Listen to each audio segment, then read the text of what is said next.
have you here. Thank You you very have much. a fantastic voice, not just a singing voice, but your talking voice. It's very unusual. It's like it makes you step back a little, like, oh. I've actually recently I was walking around in Boston and I went to a museum and this like older man walked up to me. I had no idea who I was. He was just enjoying the art also in the museum and started talking to me forever about my voice and then there was a college, some sort of trip to the museum, and then everybody started freaking out, and it was so cool just to have someone stop me about my speaking voice, because that had never happened to me before. I think because I was turned around and I have the mullet, so I could have been, you know, anybody. I could have been anyone.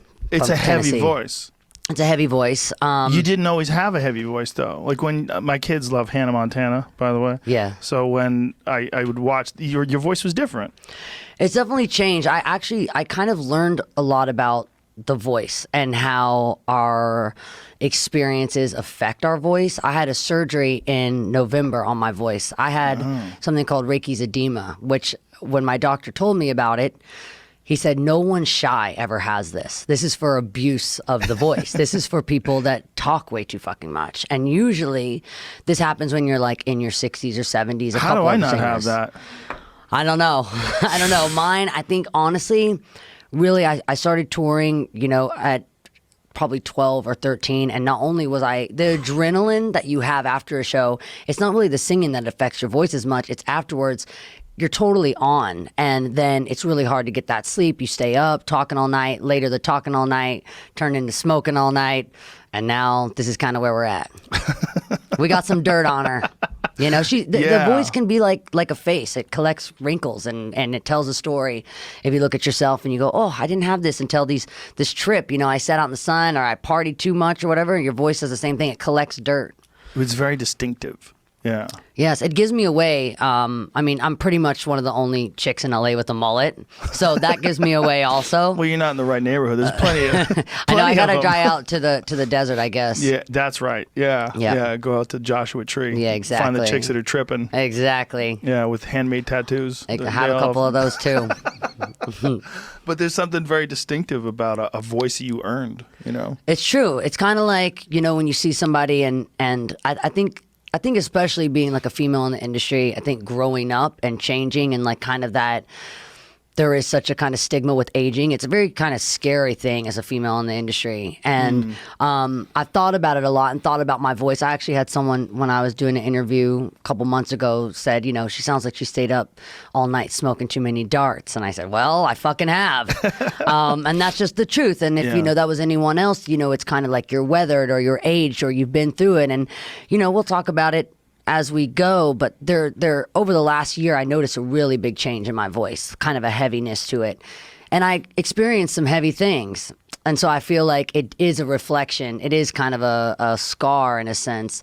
But also just by having the surgery was kind of a gift also, because I was able to understand my instrument. No one ever explained that to me. You know, I sat in a room with the piano and did scales and shit, but no one taught me about how do you have longevity? You know, you are in here with athletes all the time, and recovery days are the most important days. I didn't get recovery days. That was not important for someone that was making so much capital for such a big corporation. You know, the off days are days that money's not coming in, and I definitely probably didn't get the training that I needed to say, hey, you know what, I don't want to do this till I'm 15. I want to do this till I'm 80.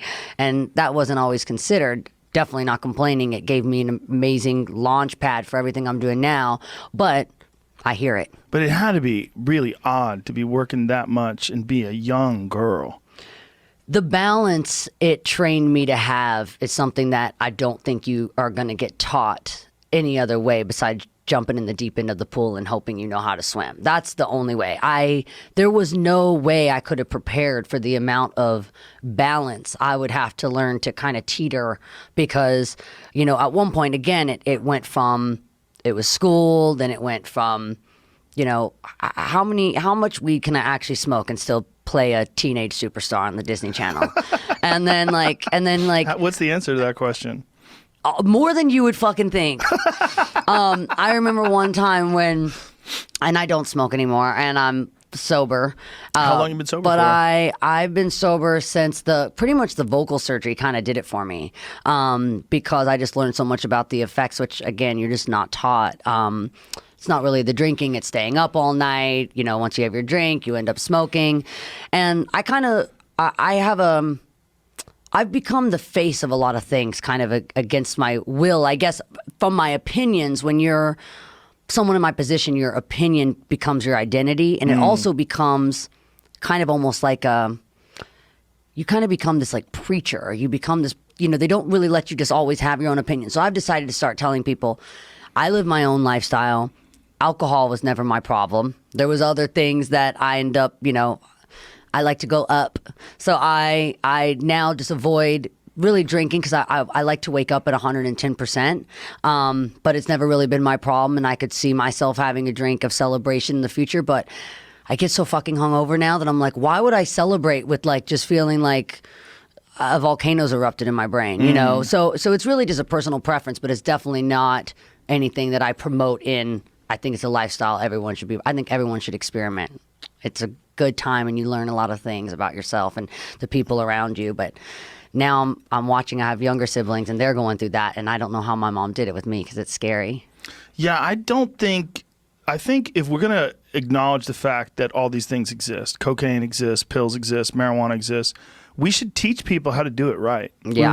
I mean, you're leaving children. It's the same thing with sex, right? Yeah. We leave children to there's the information that they're going to get is from other kids. Yeah. And if you're learning about sex from another 14-year-old or you're learning about coke from a 14-year-old, that's not good. Yeah. Like we play this game with children where we try to pretend that, you know, they live in a movie. All right, well, listen to this. It's actually funny you bring this up because I had the idea this week, not that I really have time to do this in the near future, but I would like to at some point in my life.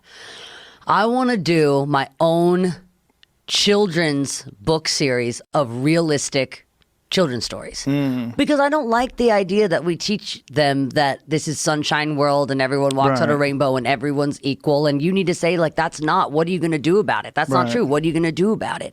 And I think there's a way to not terrify children of life, even though I go in and out of periods where I think life is really overwhelmingly terrifying.